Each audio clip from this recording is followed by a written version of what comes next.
Halo, selamat berjumpa kembali dalam acara kita Warung Rempah. Ya, bersama saya Unggul Karjono dan Mas Bram Kusharji. Pak, aku nggak hafal nama belakangmu ya, Mas? Kusarjanto, Mas Bram Kusarjanto ya. Terus temanin sama ada Mas Pugar Setujulian di belakang layar, ya. Di belakang layar semua, kita di belakang layar semua kali ini. Terus ada Mbak Salsa juga, Mbak Ansel. Terus kali ini Mas Bram, kita akan bahas soal wayang ya Mas ya. Oh, keren. Berhubung kemarin juga hari wayang. Kapan tepat hari wayang ya? 7 November. 7 November ya. Terus ada juga ada berita duka juga dari dunia pewayangan ya Mas ya. Oh ya, Mas Seno Nugroho meninggal ya. Pak Kiai Seno Nugroho berpulang gitu ya. Terus kita sekarang ini akan bahas tentang wayang ditemani oleh siapa nih Mas Bram? Mas Bram yang kenalin Mas Bram. Ini sahabat in crime ya, teman saya di dia ini aktivis Jawa banget deh ya. Aktivis Jawa. Aktivis Jawa banget. Untuk ukuran anak muda tuh dia abnormal sebetulnya dia. Anak kayak gini masih ngurusin yang jejawaan itu sebetulnya nggak masuk akal gitu ya. Di Jakarta lagi dia itu anaknya. Wisnu nih teman saya berkesenian juga, teman gue. Lu ngapain aja lo sama gue Nu ya, macam-macam ya. Banyak ya, banyak ulah kita ya yang menguntungkan, baik menguntungkan maupun merugikan gitu. Faedah maupun unfaedah gitu kalau sekarang. Unfaedah gitu. Gitu. Jadi Wisnu nih lulusan Fakultas Ilmu Budaya UI, S3-nya filologi, meneliti kurang kerjaan dan meneliti naskah-naskah gitu. Terus S2 dan S3-nya, S1-nya Jawa ya, Nu ya. Sastra Jawa apa ini Jawa sih lu tuh? Apa S1-nya sastra Jawa. Sastra Jawa. Nah, makanya kalau kita ngomongin soal wayang ini emang wayang sama Jawa itu tidak harus wayang itu Jawa, tapi memang dia terkoneksi lah secara yang pandangan umum itu kan memang seperti itu. Tapi intinya gini, yang ingin kita obrolin sekarang ini kan semuanya nih gara-gara connectivity gitu loh. Karena kita dulu berdagang dari udah ribuan tahun kita berdagang lah ya, dengan bangsa-bangsa lain, kan pertukaran kebudayaan itu, pertukaran budaya itu kan terjadi, pertukaran peradaban itu terjadi gitu loh. Sama yang kayak kita omongin minggu lalu kan, dari mulai zamannya kita masih migrasi dari Cina dan segala macam itu sudah mulai terjadi tuh, budayanya bertukar, saling memahami gitu. Nah, salah satu banget yang kelihatan banget memang kita tuh saling bertukar itu tradisi tradisi wayang ini gitu loh. Ini menarik banget. Karena dari wayang tuh kita sebetulnya bisa menelusuri kita tuh sebetulnya kontaknya sama siapa gitu loh. Karena wayang itu kan nggak cuman yang kesenian bonekanya itu ya. Di Indonesia tuh wayang tuh udah jadi macam-macam yang namanya wayang itu gitu loh. Nah, apalagi kalau kita ngomongin soal kontennya wayang. Ntar ngobrol sama Wisnu deh.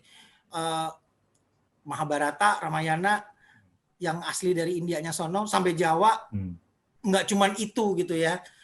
Mahabharata dan Ramayananya juga udah spin-off-nya banyak, kemudian spin-off-nya juga banyak, kemudian ngait-ngaitinnya juga menggila gitu ya, sampai yang tadinya agama apa jadi agama apa gitu loh. Ngobrol sama Wisnu aja dulu kali ya. Tapi mungkin sebelumnya nih kali ya, kalau dari kita ngomongin soal wayang, secara kata wayang itu sebelum pemahamannya bagaimana sih ya Mas Wisnu ya? Karena kan pada akhirnya nanti wayang tuh apa gitu mungkin ya. Lalu kemudian kalau wayang itu adalah seni pertunjukan, misalnya kita taruhlah, saya nggak tahu nih definisinya aslinya ya Pak ya, yang baik dan benar secara keilmuan ya. Lalu ketika sebelum adanya pengaruh budaya-budaya dari India mungkin ya, kayak cerita Mahabharata, dia wayang sendiri seperti apa gitu di Nusantara. Mungkin salah satu yang bisa kita obrolin juga salah satu itu kali ya Mas ya. Gitu. Monggo Mas Wisnu, silahkan. Share. Nah, ini ceritanya Mas. Aduh, ini sebelumnya matur nuwun Mas Bram sudah menjebak saya dalam percakapan ini. Sebetulnya ini bukan one of my expertise untuk bicara soal wayang ya, karena wayang itu dimensi yang satu bentuk kesenian yang mengandung banyak sekali lapis dimensi. Dan karena juga sebagaimana bentuk-bentuk kesenian yang lain atau bentuk-bentuk produk budaya yang lain yang juga terus berkembang dari masa ke masa, ada banyak sekali definisi lah, kemudian juga macam-macam teori tentang sebetulnya wayang itu apa dan bagaimana gitu bisa sampai mencapai bentuknya yang sekarang gitu kan. Nah, tapi tadi kalau misalnya mau membahas sebetulnya wayang tuh apa sih gitu tuh banyak sekali konsep-konsep atau teori-teori yang sudah disampaikan oleh banyak ahli dari dulu sampai sekarang. Yang terjelas adalah bahwa yang saya ingat aja gitu kayak wayang itu sebetulnya kan ada yang bilang bahwa itu adalah berasal dari bayang-bayang, ya. Jadi wayang itu memang diartikan sebagai wewayangan atau wayangan itu adalah bayangan. Ini bisa mengacu pada bagaimana bentuk pemanggungannya yang memang mempergunakan media kayak latar untuk kemudian menayangkan bayangan daripada boneka itu sendiri, atau lebih lanjut lagi ada juga yang memahami bahwa kenapa itu identik dengan bayangan, karena sebetulnya wayang adalah refleksi atau pantulan dari kehidupan manusia secara umum, atau juga pesan-pesan dari leluhur atau pesan-pesan dari ya waktu itu dimaknai sebagai pesan dewa-dewa lah gitu, yang dicoba untuk disampaikan gitu melalui bentuk kesenian tersebut. Nah, sejauh mana buat saya sendiri benar salah itu semuanya bisa benar, tidak ada yang salah, karena pada akhirnya memang apa yang ditunjukkan dalam wayang sebetulnya memang ya cerita kehidupan, cerita tentang manusia gitu.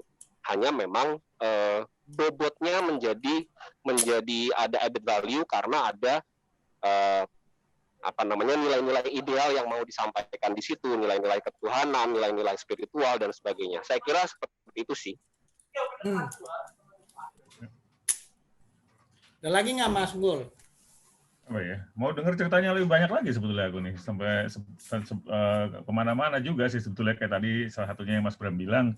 Tapi kalau secara ini ya Mas, secara temuan gitu mungkin ya. Kan saya pernah dengar kalau kita bicara khususnya wayang kulit itu mungkin salah satu media dakwah dari Kanjeng Sunan Kalijogo misalnya gitu ya. Lalu beliau membuat bentuk wayang itu supaya tidak menyerupai manusia gitu kan, berarti gitu kan. Berarti kalau merujuk dari situ sih bayangan saya mungkin wayang kulit itu ada ketika Kanjeng Sunan Kalijogo mempopulerkannya gitu. Ini menurut awam aja ya Mas ya. Saya kira gitu. Nah, tapi sebetulnya kalau dari temuan-temuan itu tradisi wayang ini udah kesenian wayang ini udah sejak kapan ya Mas ya? Tua kali ya, emang tua banget kali ya. Udah lebih ya, karena juga saya pernah baca juga bahwa wayang itu dianggap sudah ada itu semenjak 1500 sebelum Masehi bahkan. Dan pada saya nggak tahu itu dulu bagaimana bentuknya gitu, apakah ya pastinya lebih sederhana ya daripada kalau sekarang kan udah kompleks banget nih bentuk-bentuk wayang ya. Dan waktu itu memang fungsinya itu lebih untuk ritual ya, untuk menghormati roh-roh nenek moyang gitu. Betul. Dan pada periode berikutnya dia berkembang jadi pakai kulit binatang atau kulit kayu gitu, mulai dikenal untuk pembuatan wayang. Nah itu wayang kulit yang paling tua yang sejauh ini saya pernah baca itu ditemukan itu perkiraannya berasal dari abad ke-2 Masehi bahkan. Gitu sudah ada. Dan dari situ terus berkembang diwarnai dengan tadi adanya agama-agama, dinamika keyakinan masyarakat pada saat itu, dari mulai ada Hindu Buddha sampai datangnya Islam, dan dimanfaatkan tadi yang Mas bilang itu menjadi media dakwah juga gitu untuk Islam gitu. Lucunya kan sebetulnya kayak gini nih, kalau pada intinya kan kalau kita ngomong wayang itu kan ada dua. Kalau aku sih ngelihatnya ada dua ruang pembicaraan gitu loh. Wayangnya sendiri sebagai kesenian atau sebagai teater boneka yang ada bayangannya, yang memanfaatkan pencahayaan dan menghasilkan bayangan, itu different things dengan kontennya wayang gitu loh. Jadi kayak misalnya ada cerita yang kemudian mengisi dari si kesenian itu gitu. Dan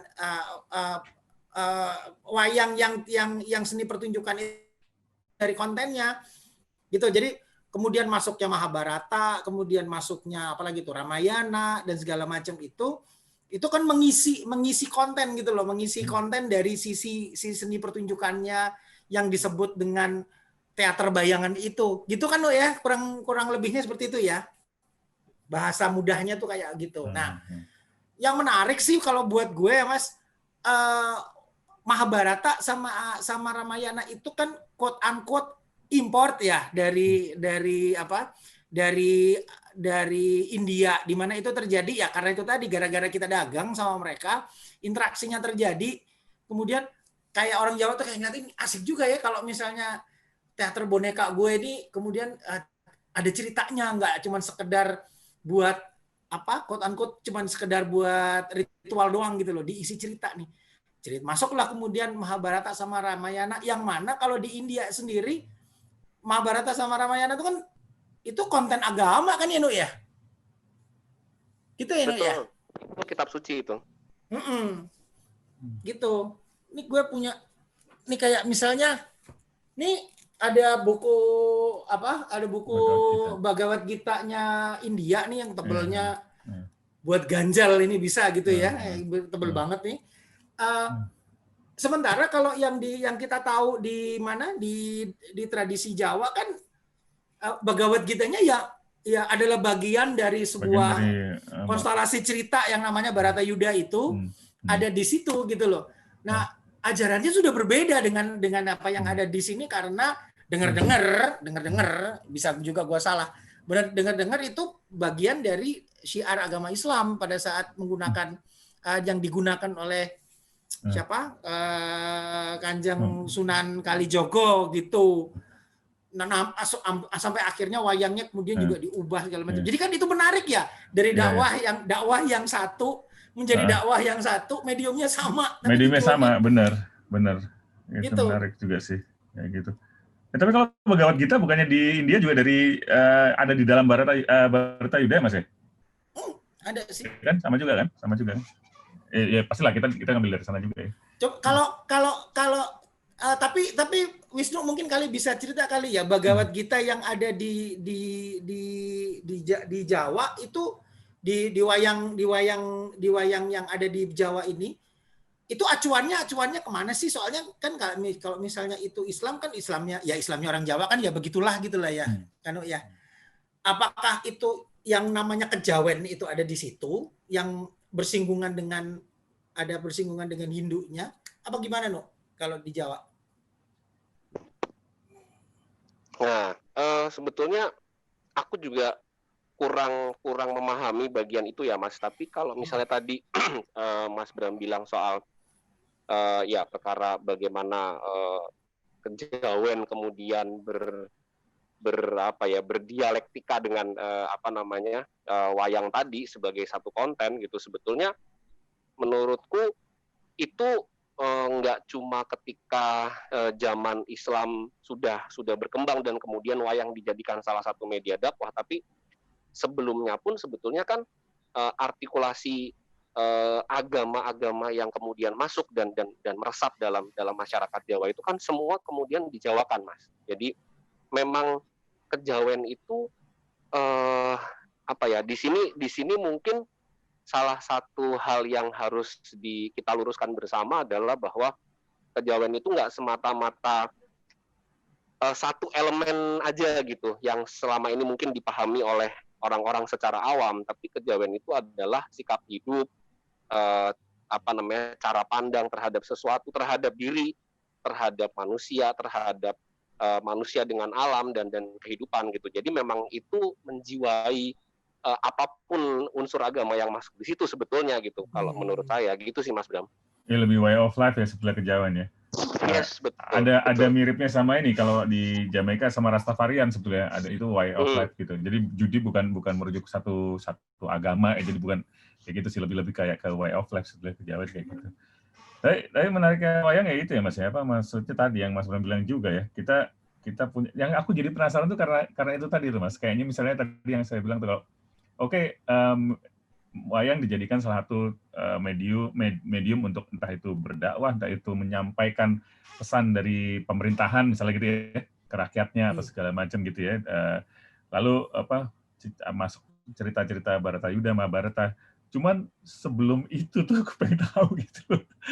Ada nggak cerita itu apa gitu, atau memang wayang itu sudah paketan ya, memang ketika masyarakat Nusantara waktu itu terpapar Mahabharata, Bharatayuda langsung ini kita kayaknya perlu medium untuk nyeritain cerita keren ini ke masyarakat nih.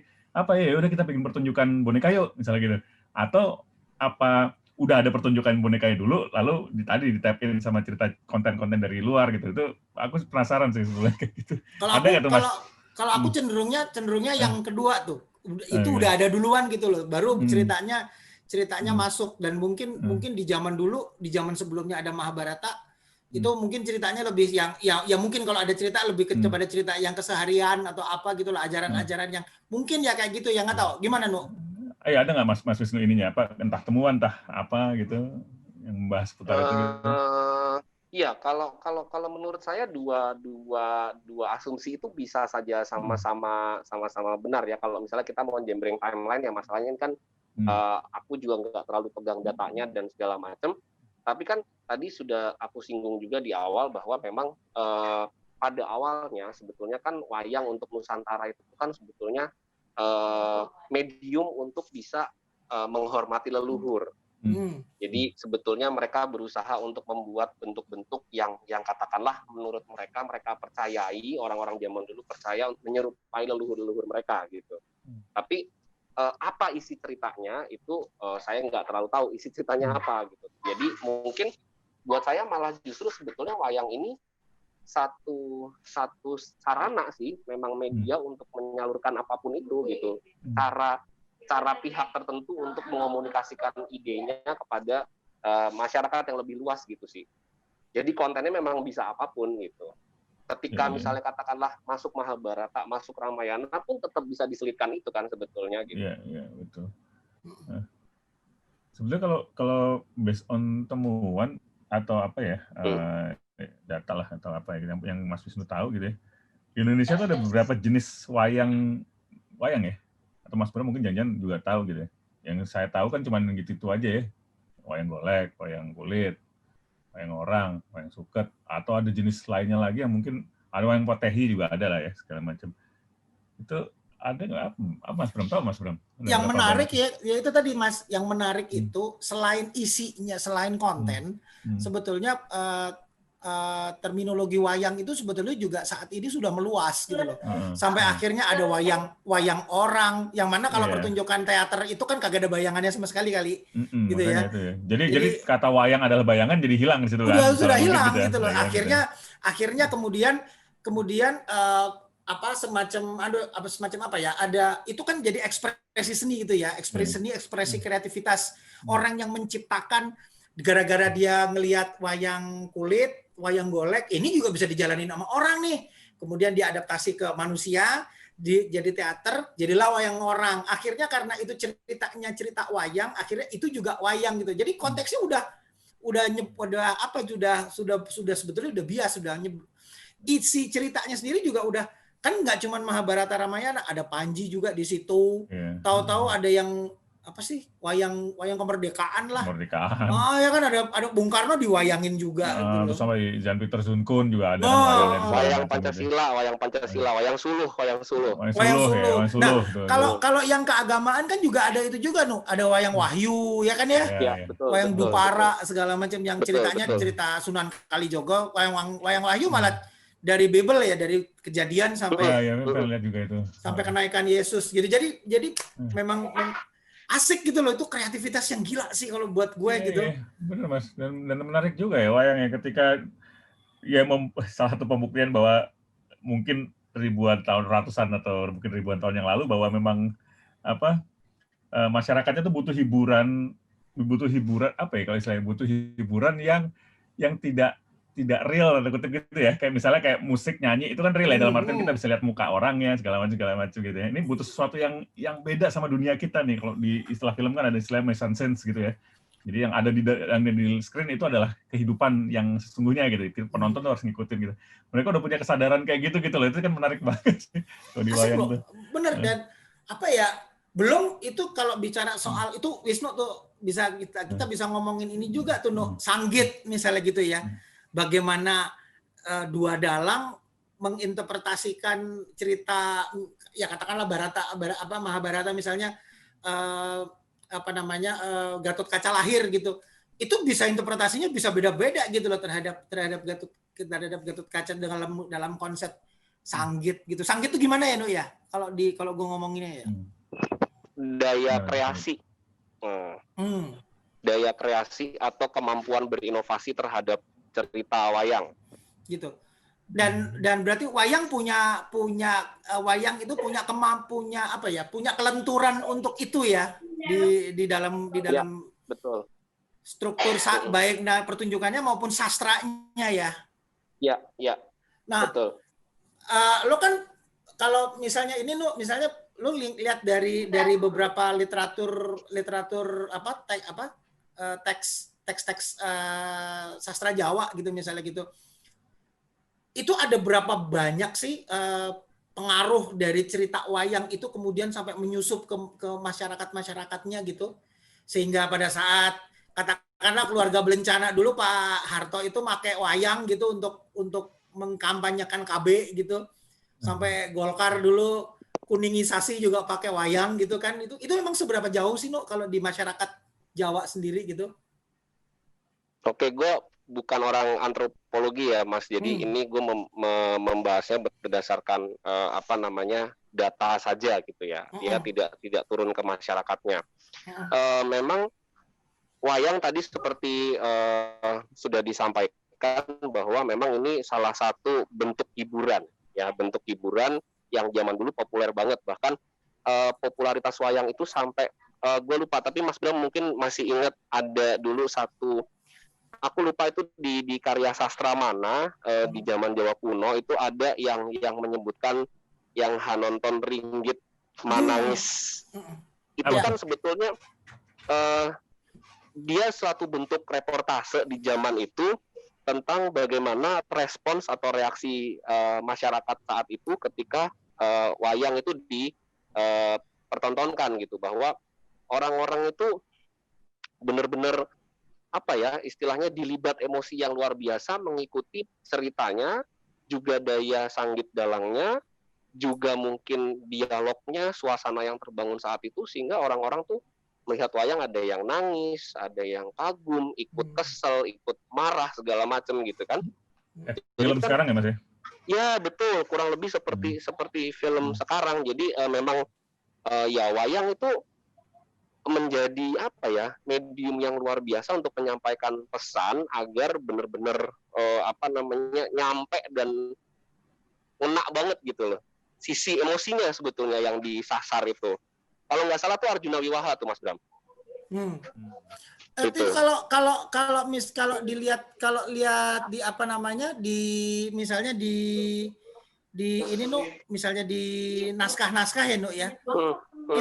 Itu pengaruh dari sastranya dari cerita wayang itu mempengaruhi banget nggak sih? Misalnya di beberapa literatur sastra apa teks-teks sastra yang lo baca gitu misalnya gitu, sastra kuno itu masuk nggak sih cerita wayang itu di dalamnya? Sebagai unsur-unsur yang lepas, karena gini Mas, kebetulan penelitian yang gue lakukan dari zaman S1 sampai S3 itu kan sebetulnya menggunakan korpus teks yang sama sebetulnya. Hanya gue bermain di versi-versinya.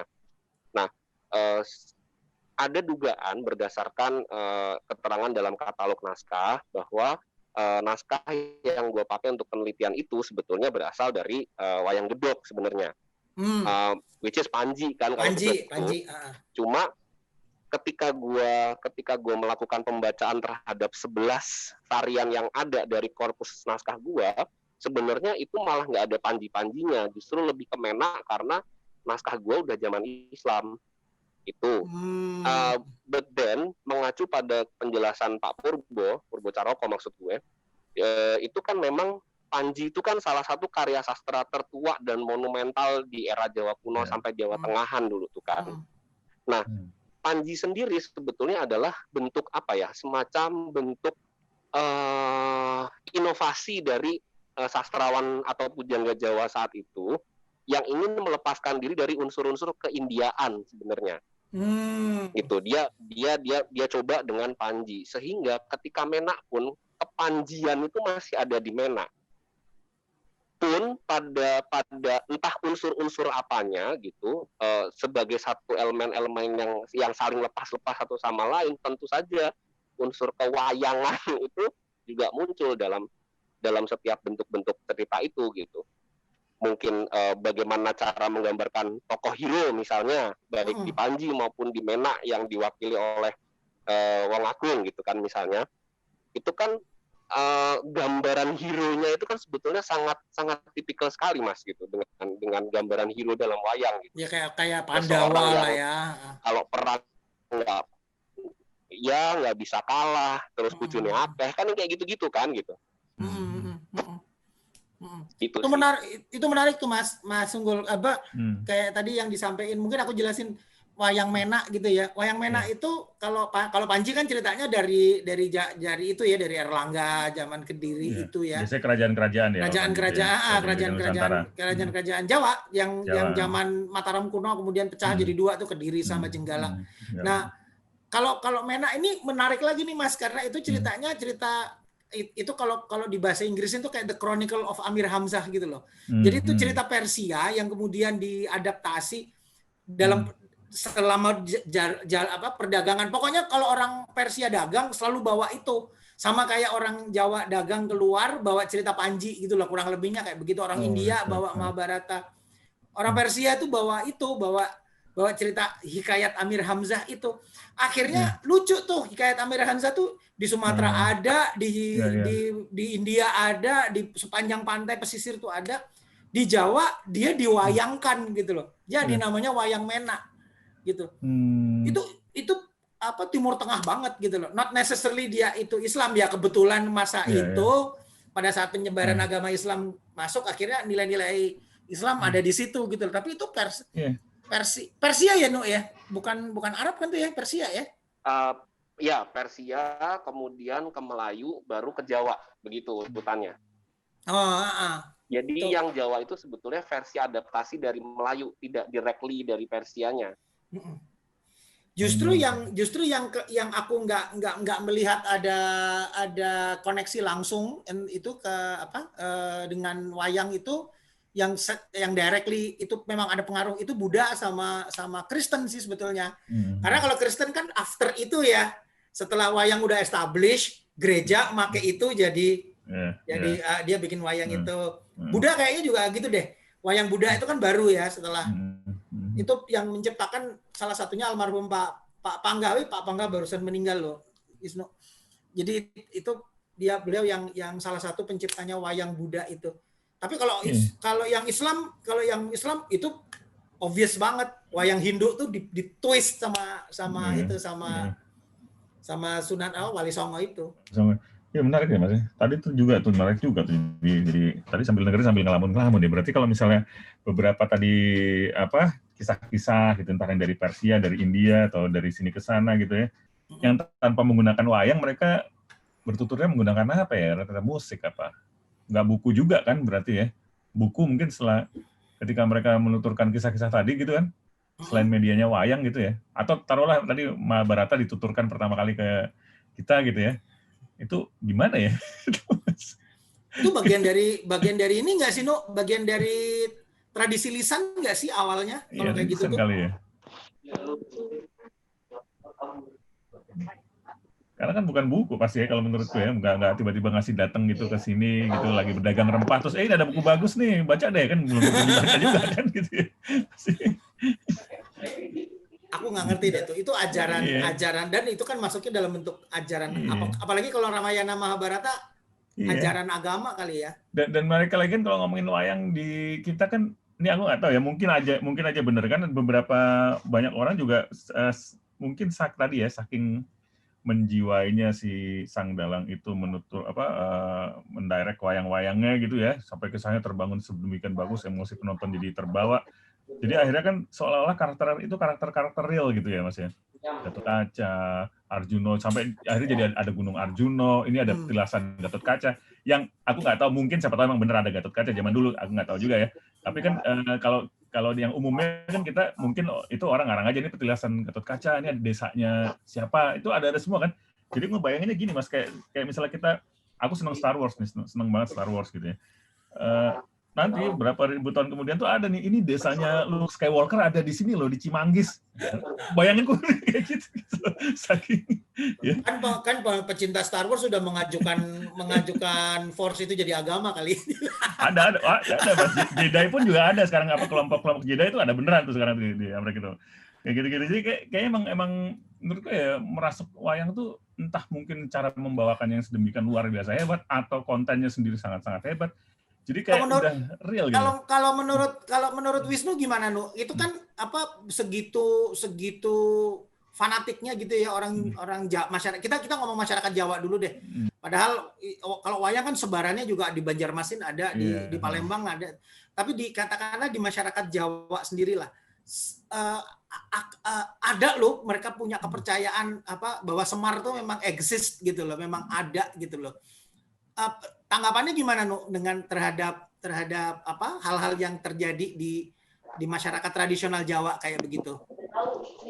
Iya, kalau aku sih sebagai gue mau sisihkan diri gue sebagai orang yang seneng wayang aja ya Mas. Artinya gue adalah penonton wayang, gue pembaca cerita wayang, orang yang dulu pernah banyak didongengin soal wayang ya gue nggak ada masalah dengan itu. Artinya bahkan dulu gue pernah yang tadi apa Mas Unggul bilang itu pernah baca atau pernah dengar, aku lupa, bahwa banyak loh orang-orang yang dulu tuh percaya bahwa memang leluhurnya nih sebetulnya Arjuna, leluhurnya nih apa gitu kan gitu. Itu ada gitu. Artinya bahwa pengaruh wayang tuh memang luar biasa banget di masyarakat Jawa terutama gitu. Dan aku rasa sih sampai sekarang masih seperti itu, meskipun mungkin sudah tidak dalam tanda kutip sekonvensional dulu gitu, tapi masih ada terus gitu loh orang-orang yang entah menyenangi wayang karena ceritanya atau karena dia merasa inspired oleh tokoh-tokohnya atau apapun itu gitu sih. Tapi as long as you know gitu ya, Nu ya. Kalau kayak yang di India itu berarti kan pergeseran cerita wayangnya sendiri, cerita Mahabharata atau Ramayana sendiri sebetulnya nggak terlalu banyak dong ya. Kalau dia itu adalah ajaran agama harusnya. Compare tuh apa yang ada di Jawa dengan sanggit-sanggitnya dalang yang kayak misalnya ini nih Ramayananya Romo Sindu nih. Oh, Romo Sindu. Anak-anak Bajang. Ini kan tafsirnya Romo Sindu juga liar gitu ya terhadap kisah Ramayana itu gitu loh. Itu maksud gue di India sendiri harusnya kalau itu memang dia agama menjadi salah satu elemen dari religi gitu, harusnya gesernya nggak terlalu liar dong ya, nggak kayak di sini mestinya ya. Ketika itu ke Jawa justru ada pergeseran yang menurutku signifikan, Mas, karena itu sendiri diteliti sama Prof. Purbocaroko. Jadi karena adanya penurunan kemampuan terhadap baik bahasa Sanskerta maupun bahasa Jawa kuno sebagai bahasa yang digunakan dalam karya sastra asli adaptasi Mahabharata, maka kemudian terjadilah tafsir-tafsir karena tadi kalau menurut Prof. Purbo malah lebih ekstrim menurutku. Dia betul-betul membidik atau betul-betul state bahwa ini karena yang bersangkutan itu memang kurang pengetahuannya soal bahasa Jawa kuno gitu, sehingga dibedek-bedek gitu loh, ditebak-tebak gitu. Salah satu yang aku paling ingat adalah misalnya Songo-Songo, Mas Bram tahu tokoh Songo-Songo? Ya, anaknya kan? Songo-Songo itu anaknya Setyaki ya? Betul. Nah, Songo-Songo itu kan di dalam pewayangan Jawa itu satu orang bernama Songo-Songo. Padahal itu sebetulnya harusnya dipisah Sang Asongo, Sang Asanga gitu. Jadi itu tidak satu orang gitu. Itu bukan satu orang. Satu misalnya. Kemudian bapaknya Jayadratha. Bapaknya Jayadratha itu kan Begawan Sempani. Yang sebetulnya tokoh Begawan Sempani itu muncul karena menurut Prof. Purbo ketidaktahuan sang adaptor bahwa terhadap Jawa kuno, bahwa itu kan Jayadratha dipenggal kepalanya dipanah kepalanya, tertebas ngelundung toh gitu, sirai ngelundung gitu. Ngelundung terus dia itu ditampani karo Begawan Sempani begitu kan kalau di Jawa. Pas Baratayuda itu ya. Betul, kalau versi Jawa kunonya kan itu kalau gua nggak salah I Sapuani bapaknya. Sapuan itu pangkuan. Jadi di pangkuan bapaknya, tapi bapaknya namanya siapa nggak ada. Gitu loh. Sehingga muncullah itu dianggap bahwa Sempani itu adalah ayah dari Jayadratha gitu. Termasuk etika-etika yang ada bukan etika ya, termasuk norma kali juga bisa masuk di situ ya, saat Drupadi di India itu satu istri, suaminya 5, di sini menjadi satu aja gitu ya. Oh, sama yang menarik juga yang perlu aku juga share di sini adalah soal Sri Kandi misalnya. Sri Kandi ini juga menurutku fenomenal karena aslinya Sri Kandi versi India. India itu adalah laki-laki yang feminin. Gitu ya. Queer. Tapi karena konsep itu dalam tanda kutip tidak berterima gitu dalam culture kita gitu, sehingga diubah menjadi perempuan yang tomboy. Dibalik gitu. Ya? Iya, gitu. Dalam perempuan yang tomboy, jadi istrinya Arjuna, padahal di aslinya tidak. Sri Kandi bukan istri Arjuna, gitu.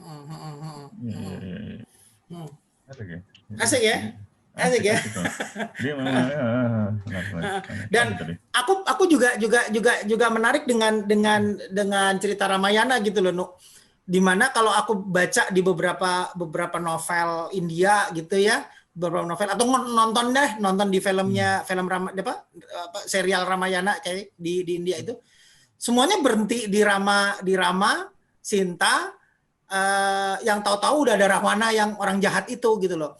Artinya siapa itu Rahwana nggak terlalu dijelas-jelasin gitu.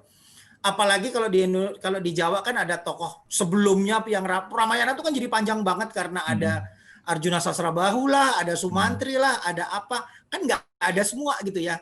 Nah itu kecerdasan lokal itu apakah gimana ya? Itu apakah kalau menurutmu gimana ya? Apakah itu memang kalau dibilang itu apa jangan-jangan Arjuna Sasra itu memang udah ada duluan atau gimana terus nanti tempelin dengan apa yang ada gitu? Itu kira-kira gimana ya? Kalau aslinya, artinya asli Ramayana Indianya aku nggak tahu Mas. Tapi yang jadi aku tidak bisa menjawab apakah Arjuna Sasra itu adalah tokoh yang memang ditempelkan seperti katamu itu, atau memang dalam babonnya itu memang betul-betul ada tokoh bernama Arjuna Sasrabahu itu atau bagaimana.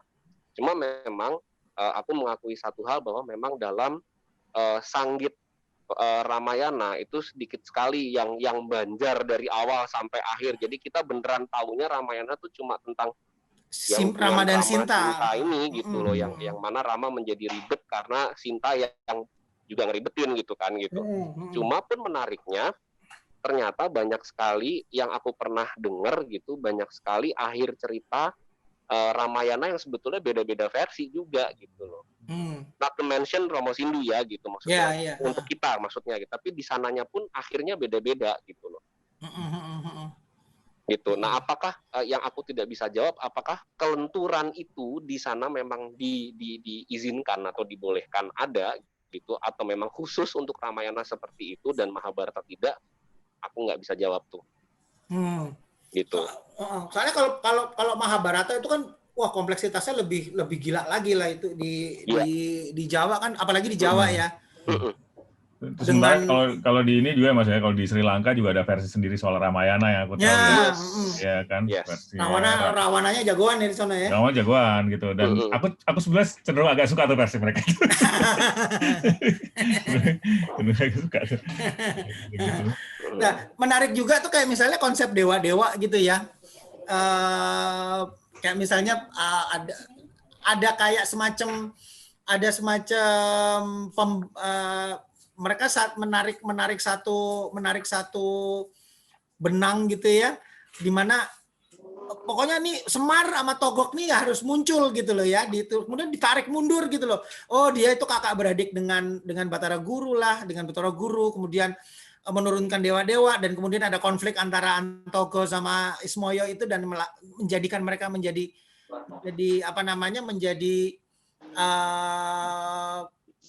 para pamongnya orang jahat dan orang baik gitu ya, yang seperti itu. Terus abis itu buat aku tuh menarik banget yang versi wayang-wayang tua ini, yang wayang Purwo yang di awal-awal Purwocarito itu, kemunculan Sri Moho Punggung lah, kemudian dengan Dewi Srinya yang ujung-ujungnya ketemu dengan Bathara Kala gitu ya. Itu kan kayak apa ya? Itu kan satu tradisi-tradisi yang ada di masyarakat agraris Jawa gitu ya. Yang gimana ya? Itu madunya itu gila banget gitu loh menurut aku. Ditaruh di dalam satu konstelasi wayang yang sedemikian kompleks gitu. Jadi kayak disambungin gitu loh Mas Unggul. Jadi panjang gitu ya. Dari mulai kelahirannya dewa-dewa, kemudian ada cerita Dewa Sri, kemudian ada apa jenenge kayak Watu Gunung itu kan menceritakan ujung ke wuku ya. Mas, 30 wuku. 30 wuku yang kemudian menggambarkan itu waktu untuk bercocok tanam, waktu bekerja, waktu apa. Jadi dibikin establishment dulu gitu loh. Jadi gitu. Baru mulai masuk dongengnya, masuk apanya. Gila kan? Dan mereka ada universe ya. Kalau sekarang kan Marvel kan udah bikin universe yang masing-masing ya. Mereka juga ada kamu lihat. Kayak misalnya tadi kita ngomong yang kalau mungkin asli karangan kita ya, kayak tokoh Ponokawan ya. Ponokawan. Gitu kan. Di Jawa Tengah, Jawa Barat pun ada karakter yang berbeda ya. Kayak di Cepot di kita siapa sih gitu. Di kita di Jawa Tengah tuh siapa gitu ya. Kalau di Jawa Barat Cepot siapa? Jawa. Terus kalau di Bali juga ada Tualen, Merdah gitu-gitu ya. Apa sih kayak karakter yang sama dengan penamaan berbeda tapi fungsinya juga sama juga gitu ya. Jadi ada universe yang lain lagi gitu juga mungkin ya Mas ya. Konsepnya apa sih sebetulnya Ponokawan itu sehingga dia harus dimunculkan di beberapa tradisi gitu? Ini gue juga tidak berani memberikan jawaban yang firm ya, tapi salah satu perspektif aja yang bisa gue sampaikan bahwa yang pernah gue baca dan dengar bahwa sebetulnya salah satunya kenapa Jawa itu menciptakan tokoh Ponokawan, Semar dan anak-anak ini itu karena ingin menunjukkan katakanlah keunggulan Jawa gitu. Sebenarnya kan prinsipnya kan dia mau bikin balance nih dengan adanya tokoh Ponokawan ini, bahwa kesatria tadi tidak bisa berdiri sendiri dan mencapai apa yang mereka mau capai dalam hidup mereka tanpa adanya orang-orang ini. Kan kalau misalnya kita tahu itu kan Semar itu kan bukan orang, dia demigod gitu kan. Dia adalah personifikasi Sang Hyang Ismoyo yang mana bahkan Bathara Guru aja takut gitu sama dia gitu, segan sama dia gitu. Hanya Semar yang bisa mengalahkan Bathara Guru gitu. Jadi ya kalau aku boleh sebutkan di sini ya ingin menunjukkan pertama balance tadi, yang kedua supremasi gitu sih sebenarnya. Ya. Atau menunjukkannya juga people power juga kali Mas. Ya bisa juga bahwa para ya kan memang kalau kita bicara tentang cerita-cerita atau karya sastra tradisional itu kan memang selalu lingkupnya kerajaan, Mas. Kerajaan, ya betul. Selalu berputar di urusan kerajaan kan gitu. Sehingga perlu nih mendengar suara masyarakat juga. Nah, mereka ini adalah representasi dari masyarakat gitu loh. Tapi lucunya di sisi kaum yang jahat gitu, Togok itu tidak pernah berhasil ya meyakinkan si juragan-juragannya dia gitu loh untuk menjadi baik kan gitu ya, sehingga harus selalu ditumpas oleh yang putih itu. Iya, betul. Gitu. Menarik juga loh itu harus dicari tuh yang pernah mengkaji Togok ya. Kenapa kalau orang jelek selalu dianggap jahat gitu ya, tidak pernah menjadi baik gitu loh, tidak bisa disembuhin. Iya, jahat aja situ udah. Bawa norok. Betul. Jadinya kayak nenek sihir gitu ya, yang selalu jahat gitu ya. Oke. Sementara kalau di Star Wars yang jahat jadi baik, yang baik tadi jahat gitu kan. Kayak anak Skywalker jadi Darth Vader, terus Darth Vader-nya jadi baik lagi di ujung cerita di Return of the Jedi gitu ya, gitu-gitu. Diruat ya mananya. Diruat sama anaknya gitu. Menarik banget. Nah, itu juga belum terhitung dengan belum kita pertimbangkan juga pada saat wayang itu juga menyebar ke Banjarmasin, kemudian ke Palembang, ke di daerah yang itu kan terjadi sebelum ada transmigrasi, sebelum ada jadi itu memang menyebar. Itu ada cerita bahwa itu memang disebarkan pada saat tersebar pada saat ekspansinya Mataram gitu ya, Mataram Islam kemana-mana bawa wayang. Ya kan ya, sehingga menyebarlah wayang itu dan beradaptasi juga dia dengan ini setempat gitu loh. Aku pernah nonton wayang Betawi itu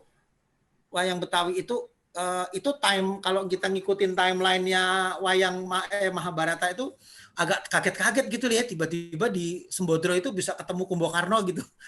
Hah, ini gimana jadinya gitu lah, tapi ya mungkin kan itu kayak yang awal tadi ya, itu kegagapan mereka menyatukan, mengkumpus naskah-naskah itu ya. Ya antara kegagapan atau memang ya sudah itu mereka kemudian mengembangkan dengan gila-gilaan gitu loh. Intinya mereka gitu. Lepas dari sekat-sekat tadi yang dibatasi oleh teks-teks tadi gitu, Mas. Progresif, Mas. Yang penting seru itu. Kan dari beberapa babat juga akhirnya ada yang akhirnya diwayangkan kan ya. Iya. Gitu ya. Iya. Kayak naskah Krucil. Itu dari itu Menak Jinggo ya. Menak Jinggo Damarwulan. Oke, Mas, ini kayaknya udah mau penghujung di part 1 wayang nih ya. Udah sejam ya? Udah gawat kan. Gawat nih. Ini masih banyak sih. Ini baru ngomong awal nih. Jadi nanti baru pembukaan. Tapi ini dulu nih pertanyaan ringan aja ya, pertanyaan ringan nih yang nggak pusing-pusing nih, nggak pusing-pusing. Karakter wayang favorit sebutin dari Mas Wisnu dulu deh. Mas Bram dulu aja deh. Mas Bram dulu deh. Mas Bram dulu. Kalau nanti aku. Anjir. Kalau aku Kresno sih. Kresno ya. Kenapa, Mas? Kresno bukannya sebetulnya dia adalah dalang dari semua kehebohan itu. Ya justru itu aku asik aja, itu tokonya abu-abu banget gitu loh, jelek nggak dia bisa ngatur di cerita Bomo gitu misalnya gitu, dia bisa tuh matiin anaknya sendiri demi kepentingan gitu ya, atau apa gitu kan. Ada Sanggit yang memang bilang Bomo itu memang jahat gitu ya, atau Bomo tuh nyeleneh dari aturan gitu ya. Tapi kalau aku membaca dari sisi logika yang lain, gimana usah jahat-jahatnya itu kan anaknya gitu loh, dibunuh juga dia karena dia tahu tuh ntar kalau dia berangkat ke Baratayuda nggak ada musuhnya loh tuh, dia habis Kurawa itu dalam waktu singkat, orang saktinya gila banget. Kan Gatot Kaca kan sebetulnya juga kalah sama Bomo kalau karena bapaknya nggak turun tangan, yang malah dibunuh sendiri. Ya jadi kalau aku sih Kresna ya, hebat tuh orang. Itu orang lagi, itu wayang. Siapa tahu ada beneran Mas, beneran. Bisa mana? Bisa Mas. Aku Srikandi. Asik. Kenapa Mas? Ya bagaimanapun meskipun dia di Jawa itu berbeda dengan aslinya di Mahabharata gitu, as a person ya gitu, sebagai satu karakter di wayang beda antara yang Jawa dengan dengan yang India. Tapi aku melihat bahwa dengan adanya masyarakat Jawa merelakan dalam tanda kutip Srikandi itu menjadi perempuan di Jawa gitu, berarti kan mereka mengakui atau memberi ruang sebetulnya yang lebih kepada perempuan untuk berbuat lebih seperti laki-laki gitu loh. In a way kan meskipun Srikandi cuma ya dalam tanda kutip cuma vessel untuk Dewi Ambo bisa membalaskan sakit hatinya kepada Bismo, tapi yang kelihatan yang maju Srikandi gitu kan. Gitu dan dia tokoh yang epik aja menurutku, artinya sebagai perempuan dia jadi istri Arjuna tapi kayak kedinasan aja karena kan nggak ada anaknya kan. Srikandi itu kan tidak punya anak sebetulnya kan, dengan Arjuna tidak punya anak, fungsi dia hanya untuk perang gitu intinya gitu. Itu kalau di Mahabharata India dia dihabisi sama Aswatthama juga nggak sih terakhir itu? Aku lupa, kalau nggak salah dia ya sama, peristiwanya sama, artinya momennya timelinenya sama Mas. Jadi pasca Baratayuda itu, tapi ada yang mengisahkan bahwa dia mati karena ditibani pilar kan gitu. Jadi itu kan malam gelap gitu kan, sudah malam, sisa-sisa Kurawa yang masih ada berusaha untuk membunuh Parikesit sebagai keturunan Pandawa gitu supaya habis. Nah, Srikandi ada di situ, cowok-cowok yang lain lagi pada melakukan baksos lah intinya gitu, karena kan merayakan kemenangan mereka di Baratayuda gitu kan. Yang menjagai hanya Srikandi gitu kan, orang dewasa yang bisa fight hanya dia gitu. Yaitu ketika dia mencoba mengejar ditibani pilar gitu karena nggak lihat, mati gitu kan. Ada versi seperti itu gitu. Konyol ya matinya. Ketiban pilar. Oke. Uga siapa? Mas Unggul siapa? Oh, Uga. Uga senangnya ini wayang siapa gak lo gak yang favorit lo? Dulu gue suka Arjuna sih dulu. Asik. Karena ketampanannya atau Karena inget dia aja kalau gue ngaca kayak. Oh gitu ya. Jadi kalau ngaca lo kaget sendiri gitu kan, anjir ya. Kenapa ada Arjuna di sini gitu. Unggul. Mas Unggul siapa Mas? Apa ya, kalau gue tuh pada dasarnya wayang pertama tertarik secara visual ya, karena dari kecil diajak nonton wayang. Jadi yang selalu yang seneng gitu ngeliatnya tuh pertama ini Petro. Secara visual menurutku dari kecil nih menarik gitu ya. Tiba-tiba satu yang juga panjang gitu kan ya. Terus dia tinggi atau nggak jelas gitulah bentuknya gitu. Terus ya, kalau dicerita selipannya tadi kebrutalan mereka sebagai Punokawan tuh buat gue menarik banget gitu kan. Ini kengawurannya tuh gue seneng banget ya gitu kan. Kayak apa ya? Ya ngawur tapi ada benernya, tapi nggak gitu juga deh gitu kan. Gitu, menarik ya. Terus yang kedua mungkin kalau boleh milih dua, satu lagi Hanuman juga karena kecil. Buat imajinasi anak kecil gitu kan, waktu itu kan Satria Kera tuh keren banget ya, kayak Sun Gokong juga ya pada akhirnya gitu ya. Itu keren banget gitu kan. Meskipun ternyata secara filosofi juga bagus banget ya, Hanuman tuh juga. Makanya sampai ke bawah sampai gede Mas, makanya waktu jalan-jalan sempat ya udah beli patung Hanuman itu apa jatuh tuh. Gitu menurutku menarik sih. Di buku ini nih Hanuman hero banget loh. Di sini di Ramayana ini Rama tuh nothing. Jadi karena dia parah banget memang. Gue juga sebel sih sama Romo itu. Tapi di sini Hanuman tuh jadi hero-nya jujur. Jadi dia kayak Romo Sindu tuh kayak menceritakan dia tuh lebih manusia dari manusia gitu loh. Jadi dia dalam wujud kera itu. Dan menarik banget circle kronikalnya wayang Jawa itu, wayang Purwa itu salah satunya berhenti di meninggal di matinya Anoman, dan itu ya? sudah melewati masa Mahabharata, udah wayang Madya ya kalau nggak salah ya, Nuk ya. Dia habisnya di wayang. Jadi setelah Mahabharata itu anaknya Parikesit, cucunya Parikesit, siapa kemudian sampai menuju ke cerita aku di situ udah mulai gelap tuh, ada Angling Darmo kalau nggak salah ya, Nuk ya. Ada mulai masuk ke Angling Darmo. Nah, di situ tuh kalau nggak salah disitulah meninggalnya Anoman, karena dia memang minta mati, udah capek gitu ya, dia hidup udah nggak punya musuh. Sama Baladewa ya kalau nggak salah ya, habisnya tuh di masa-masa, kalau aku nggak salah gitu deh, Ino ya. Aku agak lupa ya kalau soal Anoman dan Baladewa sih, nggak tahu. Tapi kan memang Baladewa dikutuk kan, Mas? Memang dikutuk nggak mati-mati kan dia kan? Dikutuk karena waktu yang zaman Kresna Gugah itu loh. Dia yang mengantarkan Kurawa untuk membangunkan Kresna yang sedang bersemedi di makam Bang Jolotundo itu kan. Makanya dia kemudian harus menerima konsekuensi hidup sampai tua ngomong anak cucu Pandowo gitu. Artinya dia berusia panjang, berusia panjang. Tapi Anoman ini juga menarik karena di dalam lakon wayang Madya yang udah nggak pernah ditontonkan dalam pakliran wayang kulit atau wayang golek atau wayang uwong sekalipun, itu nongolnya malah di ketoprak loh.